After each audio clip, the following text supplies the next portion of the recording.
Hey everyone, it's time for another Path of Exile 1 wheel build. I spin the wheel and it is Herald of Purity.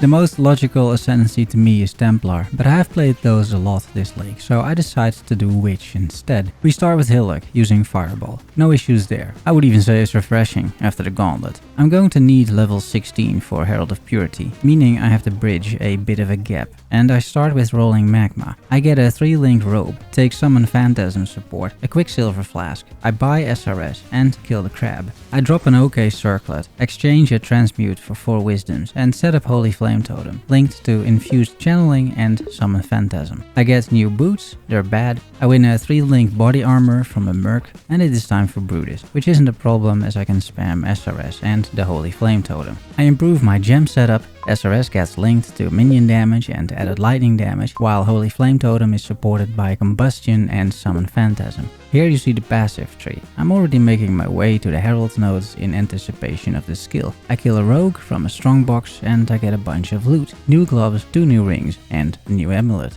I decide to take Absolution. I'm going to need a skill to proc Herald of Purity after all. It gets supported by added lightning and minion damage for now. This is a very common leveling skill for summoners, and while I tend to stick to SRS personally, it is definitely a good skill. I get into a dicey Sea Witch situation, try saying that quickly a few times, but I make it out alive. And that means it is time for Mama Sea Witch, Merveil, who poses no issues. She dies, I reach level 15, and I'm getting pretty close already to the main skill.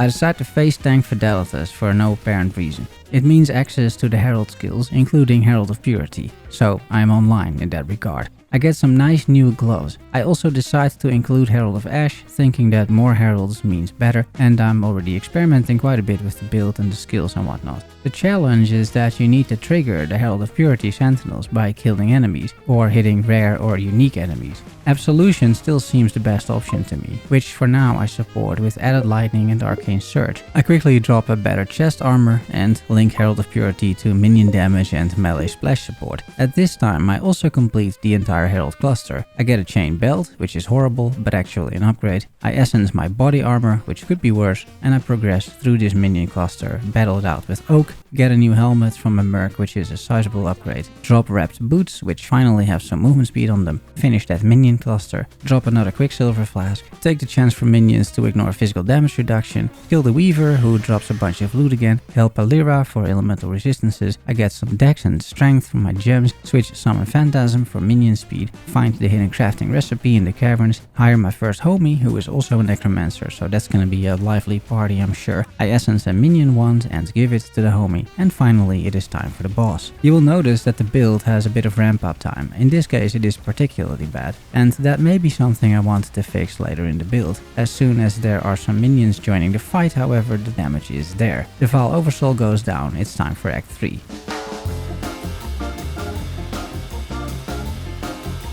Act 3 for me starts with one of many pieties, where you see the same issue still. A low chance to spawn the minions. She does get me some decent new boots, however, I just need to craft some movement speed on there. It's also my first 4-link, so I'm trying to make this work with Herald of Purity. That's not so easy, as I think it primarily benefits from red support gems, not blue ones. Still, for now, I slap on minion speed, minion damage and fresh meat. It's really not great, but at least it is a 4-link, I tell myself. Another issue with the Herald is that the more support gems I link to it, the more reservation cost it gets. I do the Blight tutorial, get a new cloth belt, that's a big upgrade. I path towards the minion duration cluster so my summoned minions stay awake for longer. I get yet again a new belt, get a better amulet from Not a Cockroach, give my old belt and new boots to the homie, Graficius goes down, Piety as well, again, and what do you know? She drops the Baron. Now, this opens up some interesting options, I think. Not that I'll be strength stacking anytime soon, but the stats otherwise are pretty good. Herald of Purity scales a lot with levels, so let's craft a bit.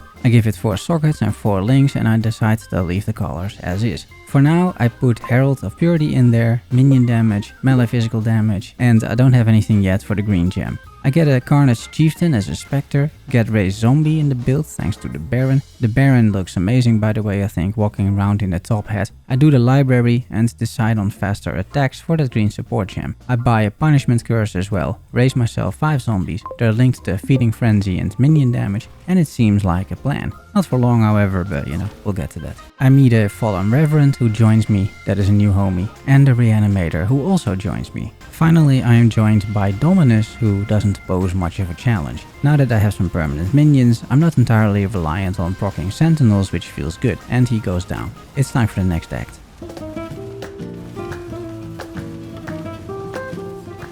Here you see the build in action. I'm still very much experimenting, however, just seeing what I feel works and what doesn't. I do like the aggressive zombies, but they die fast. I drop a heavy belt, it's got decent stats. I get Convocation to counter the zombies dying all the time, because Convocation gives them life regeneration. And it also summons them to me, which is kinda nice. I drop the other heralds and I opt to go with Clarity and Vitality auras instead. Again, it's more life regen on my minions. I'm still running a white wand in the offhand, so it's time to use an essence on that thing. It's not bad, not great. It's probably not the best use of an essence either, but hey. Here's a glimpse of the passive tree so far. And it is time for the lab, where Isaro goes down and I have a choice to make. I can go Elementalist and take the Herald Ascendancy node and the Golems, or go Necromancer. I'm showing a bit of b-roll from Kitava while I go over my reasoning. Initially, I thought that Elementalist was the better choice. Golems are incredibly strong, and it had the Herald Ascendancy too.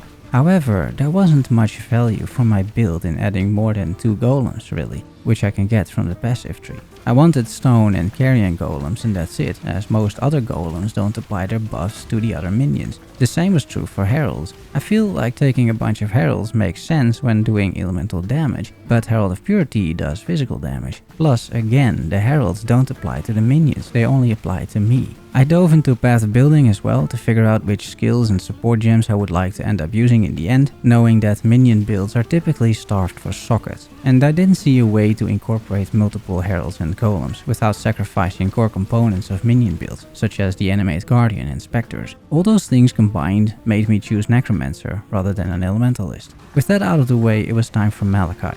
An easy fight without Maven Beams as it turns out. He dies and it's on to the rest of the campaign.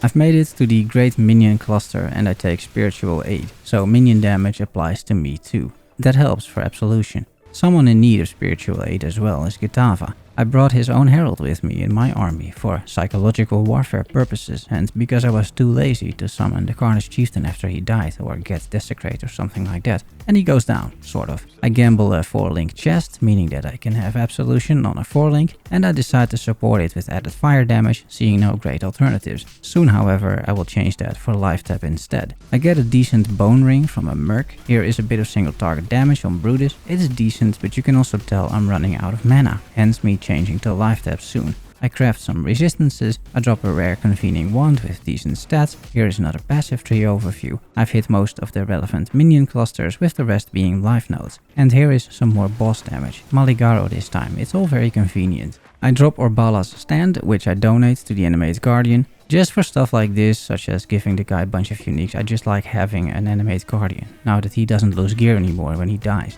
This merc offers a great amethyst ring, which I get. I get a very lucky level up, preventing me from dying in a foul side area. I get death attunement for more specters and zombies. I check Google AI to see if Herald of Purity scales with skill duration, which it does. The longer these guys are active, the less I need to do is my thought process here. I recolor the Baron, 3 reds and a blue, and it means that Herald of Purity is now supported by multi-strike, melee physical damage and minion damage. I complete the mana reservation cluster, and here you get a decent overview on how I would like to play this build in the end. I convocate, summoning the minions to me. I hit a few absolution attacks until I summon all of my minions, and at this point in the campaign they already last for 20 seconds. I can refresh the duration by hitting a rare or unique enemy, and otherwise it's sort of a walking simulator already, which I do feel works well and feels nice to play. SRS requires constant casting, but here it is simply summoning the minions via absolution, and then you can just walk around. I'm going to have a challenge with defenses, I feel, as it is unlikely that I'll be investing into block a whole lot. That may become an issue in maps, I don't know yet.